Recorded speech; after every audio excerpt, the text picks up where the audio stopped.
Allah Maha Pemberi rezeki. Kita nggak boleh khawatir. Kalau kita, apa arti yakin dalam bahasa Arab? Istilahnya apa? Percaya dalam bahasa Arab istilahnya apa?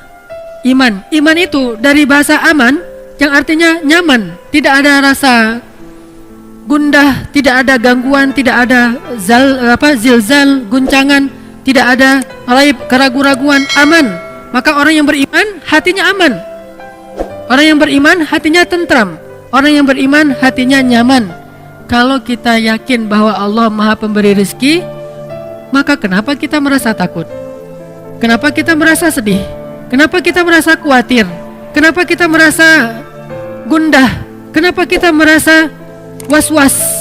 Kenapa? Berarti kita tidak benar-benar yakin Allah Sang Pemberi rezeki. Kenapa khawatir? Allah kan yang ngasih rezeki. Kenapa kita harus ngebela-belain banget sesuatu yang Allah benci?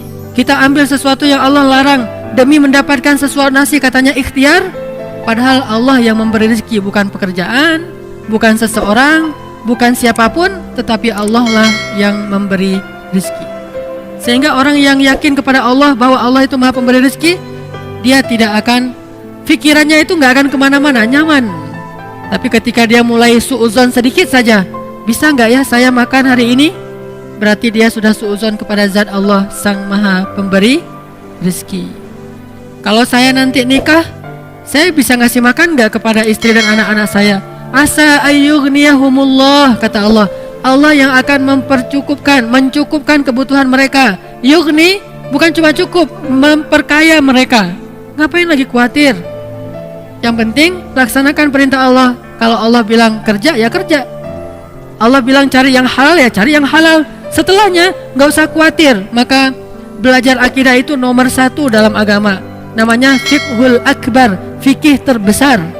Baru setelahnya ada fikih asghar, yaitu ibadah dan muamalah. Fikih yang paling besar, orang Indonesia itu jarang belajar.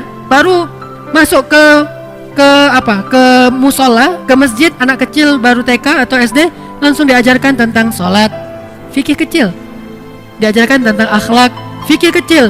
Sedikit yang diajarkan tentang akidah, yang itu adalah fikih besar. Sehingga walaupun dia udah sholat, walaupun dia udah tahu tentang ibadah, tapi dia belum punya keyakinan yang kuat sehingga gampang galau. Muncullah generasi galau. Kenapa? Nggak ada akidahnya. Coba lihat di Mekah, ayat-ayat yang turun di Mekah, apa isinya? Akidah akhirah, akidah akhirah, akidah akhirah. Iman kepada Allah, iman kepada hari akhir. Itu aja terus isinya. Baru nanti setelah di Madinah muncul sholat yang sudah 5 waktu.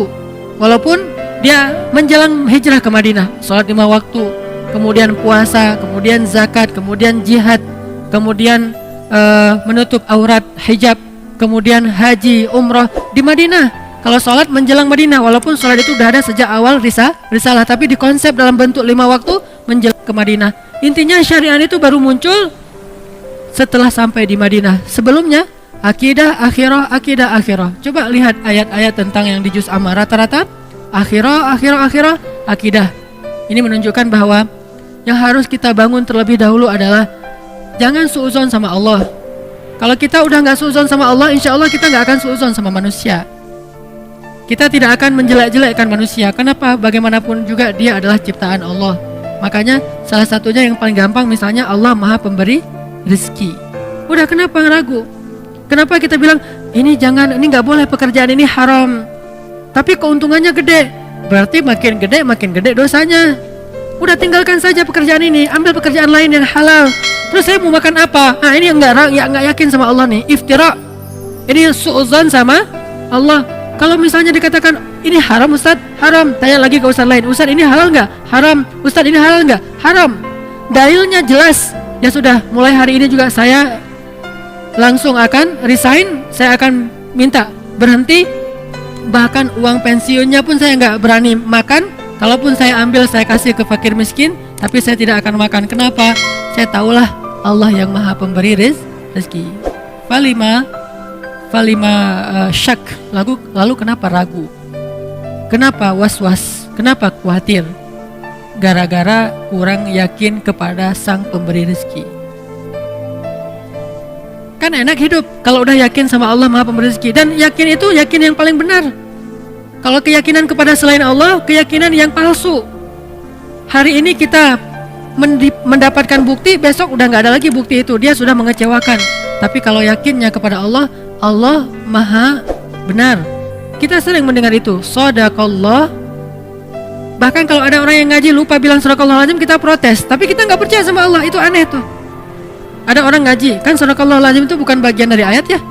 Jadi kalau kita habis ngaji bisa bilang shadaqallahul azim itu dengan keras atau pelan. Nggak harus shadaqallahul azim, itu kan qori. Kan kita nggak harus gitu. Kita bisa baca misalnya wasa'at masira, shadaqallahul azim, bisa. Atau bareng-bareng shadaqallahul azim semuanya, kan bisa kan? Namanya juga bukan ayat. Kalau lupa dibaca pun tidak dosa. Tapi karena luar biasa ya kita ya, hebat. Kalau ada yang lupa bilang shadaqallahul azim, Ustaz kok tadi nggak pakai shadaqallahul azim? Tapi giliran dikatakan yang tadi Allah Maha Pemberi rezeki, tinggalkan pekerjaan itu. Terus nanti saya makan apa? Mana shadaqallahul azim? Mana yang dia bilang Allah itu Maha benar? Udah gitu terjemahannya salah lagi kan? Maha benar Allah dengan segala firman-Nya. Padahal apa? Maha benar Allah yang Maha Agung. Oh kok gitu Ustaz? Kan udah berpuluh-puluh tahun sejak zaman Soekarno kita udah Maha benar Allah dengan segala firman-Nya. Itulah orang kita, kalau udah jadi kebiasaan nggak mau lagi diubah. Takut dengan perubahan.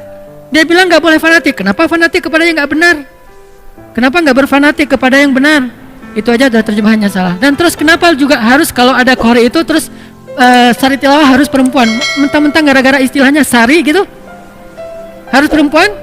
Shadaqallahul azim. Udah sebelahnya aku berlindung dari godaan syaitan, nunjuk lagi tuh. Yang terkutuk. Ini kenapa harus gini gitu loh? Aneh kan? Kenapa nggak si qori'nya aja, kan udah ada Quran terjemah, tinggal baca. Dia baca gini nih, dengan nama Allah yang Maha Pengasih lagi Maha Penyayang, sungguh kami telah memberikan kepadamu kemenangan yang nyata. Kan jelas. Kenapa harus ada dua orang? Satu laki-laki, satu perempuan. Bukan muhrim pula. Saya qori waktu kecil, jadi saya sering tampil di televisi. Malam Jumat, sari tilawahnya perempuan. Masih kecil untungnya. Coba kalau udah remaja, sari tilawahnya perempuan, qori'ah, suaranya bagus, dia aku berlindung apa segala macam. Nanti kalau ayatnya tentang neraka, oh, kayak orang baca puisi kan? Ini karena kebiasaan kita. Makanya kalau kita rajin bilang shadaqallahul azim, kenapa shadaqallahul azim itu nggak masuk ke hati? Kenapa cuma di lisan? Shadaqallahul azim, Maha benar Allah yang Maha Agung. Kenapa enggak? Oh benar tuh, memang benar, ayat itu memang benar. Memang Allah Maha Razzaq, memang Allah Maha Rahman, memang Allah Maha Ghafur, memang Allah Wahhab. Jadi kalau misalnya dia belum dapat anak, berdoa lagi, berdoa supaya Allah kasih anak. Udah berdoa, bukan udah, nggak ada cerita udah berdoa, terus berdoa. Kenapa? Kalau nggak dikasih anak nanti dikasih di mana? Di surga. Emang di surga ada anak? Hadis riwayat Tirmidzi, baru aja kemarin saya baca. Kata Nabi, ketika seseorang menginginkan anak di surga, hari itu juga istrinya hamil dan melahirkan tanpa rasa sakit. Hadis riwayat Tirmidzi. Abu Dawud, ketika seseorang menginginkan anak di dalam surga, hari itu juga istrinya hamil dan melahirkan tanpa rasa sakit dan tanpa menghilangkan keperawanannya. Lahir anaknya. Berarti kita punya anak banyak di surga? Punya anak banyak. Makanya nggak usah berputus asa, minta aja anak. Rabbi habli minas salihin, Rabbi habli min ladunka waliya, waj'alhu Rabbi radiyya, Rabbi habli min ladunka dzurriyyatan thayyibah, Rabbana hab lana min azwajina wa dzurriyyatina qurrata a'yun. Kok belum Ustaz? Ala inna nasrallahi qarib, innallaha sami'ud du'a, Rabbi habli minas salihin, Rabbi habli minas salihin. Terus saja minta. Kenapa? Allah kita yakin Sami', Maha mendengar. Dan kita yakin, kata Nabi dalam hadis qudsi, Allah berfirman, aku malu kalau melihat hambaku mengangkat kedua tangannya lalu aku tidak mengabulkan doanya, itu aku malu. Maka kalau kita yakin sama itu, terus saja minta. Allah nih pasti malu nih nggak ngabulin, Allah beri saya anak, pasti Allah malu, pasti Allah mendengar. Tapi kalau kita bilang Allah dengar nggak ya, itu suuzon. Allah mau ngasih nggak ya, saya khawatir Allah nggak akan ngasih, itu suuzon. Karena Allah sendiri mengatakan, aku ujibu da'watad da'i idza da'ani. Aku pasti mengijabah. Pasti aku akan memberikan apa yang Mereka minta, maka mintalah ke Allah. Kalau kita ragu, Allah ngasih nggak ya? Allah mendengar nggak ya? Berarti kita udah su'udzon terhadap Allah, iftira.